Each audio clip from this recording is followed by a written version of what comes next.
So I think I maybe made a little bit of a mistake. When we were preparing for the season of creation, we have a book that has it's a 3-year cycle, and it has all of the themes, and it's got text suggested for each of the days. And I looked at the ones for wilderness and thought, who chose these? They seem to be all about how the wilderness is scary and bad and how they don't like it. But the season of creation is all about celebrating creation and how amazing creation is. So I changed them to these texts that we heard today that are better, right? But as I started thinking about my experiences with wilderness and how I feel about wilderness, I realized I also think the wilderness is scary and I don't like it. And actually, maybe the first text would have been better for me. I like the idea of wilderness, like pictures of wilderness, but actual wilderness? No, thank you, right? I like camping, but I like camping when I can bring my queen-size air mattress and real coffee. It has to happen, right? And even better if you have like a pop-up camper or something bigger, right? I remember going to Holden, the retreat village up in the Cascade Mountains. And I've been there for 2 different J terms during seminary. And both times, before you can go anywhere, they say, come, let's do avalanche training. And they say it's, making sure, helping you figure out what snow might set off an avalanche and how to prevent avalanches. But most of the training is about like how to find people's bodies when they've triggered an avalanche. And so after that, I was like, maybe I don't think I'm gonna go very far away from camp because the wilderness is dangerous and wild and out of control, right? There's nature. I think of a couple weeks ago, I picked wild blackberries. And that was delightful. But wilderness is like those little red berries that you're never sure what they are, but you should not eat them, right? Wilderness is the parts that don't have a welcome center or trails. It's not the like beautiful little wildflowers. It's like poison ivy and poison oak and the things that'll get you. Nature is like pandas and giraffes. And wilderness is when they send submarines all the way deep in the ocean and they send back pictures and it's like, what is that? It's like wool. It's the parts we don't even know about because no one's ever been there. I know I'm not the only one who doesn't like the wilderness.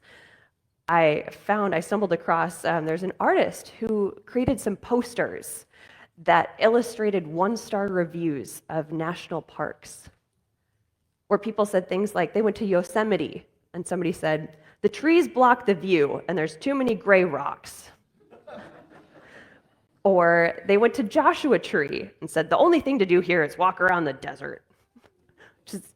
Somebody even went to Olympic National Park and said, no wow factor, which rude.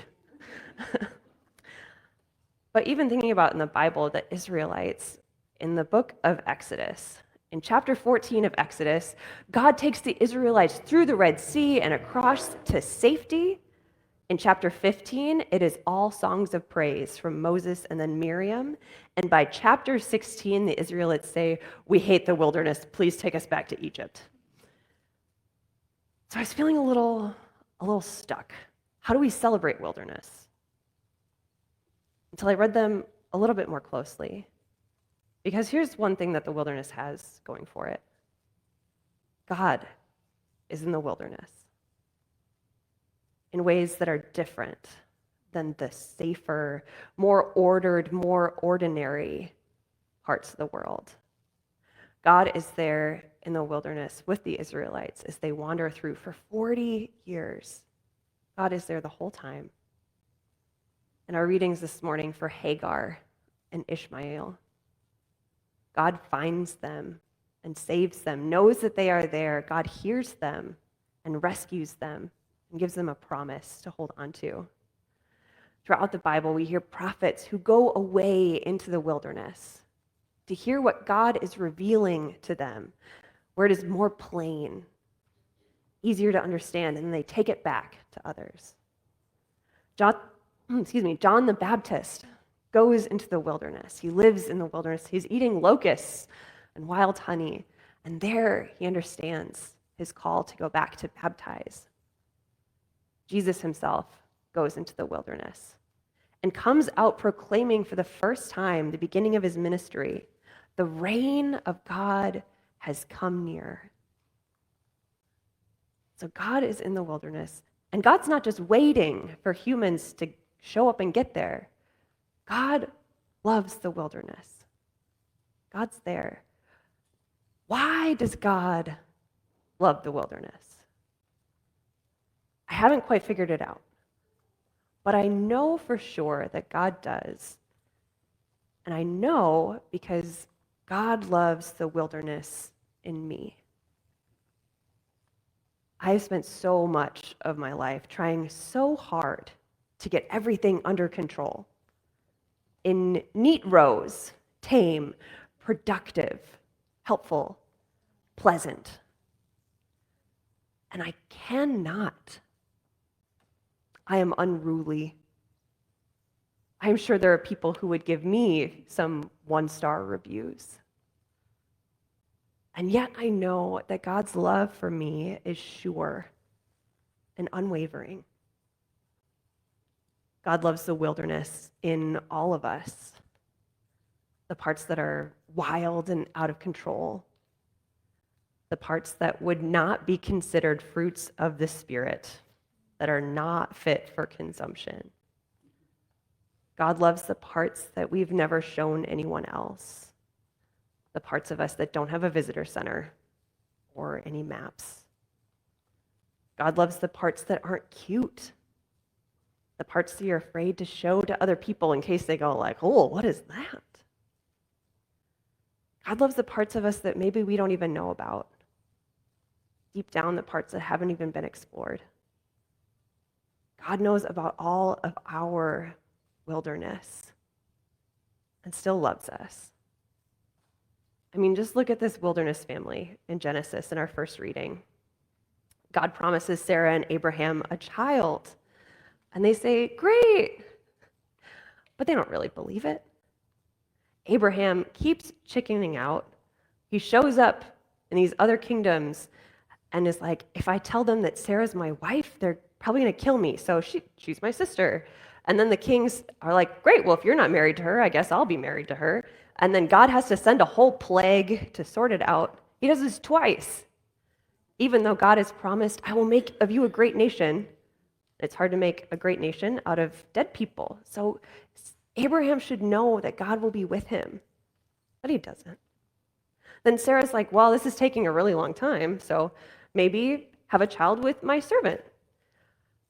But then Sarah gets mad at the servant for doing that. And so then Hagar runs off into the desert the first time. And God sees her.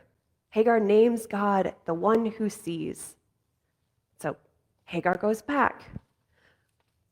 Finally, Sarah and Abraham have Isaac. And they all live happily ever after, right? No. Because then we hear this story this morning where Sarah gets jealous again.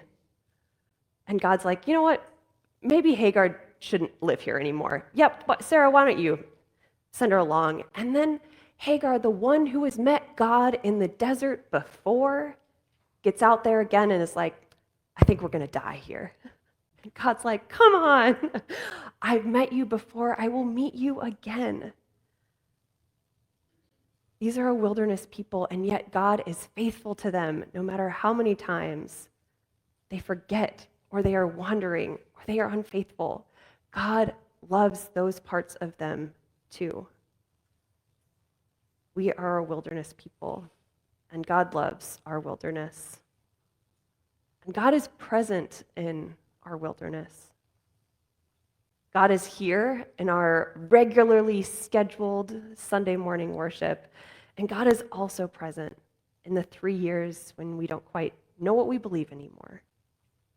God is present in regular prayer time, and God is present in those times if you've ever said, God, if you were real, this wouldn't have happened.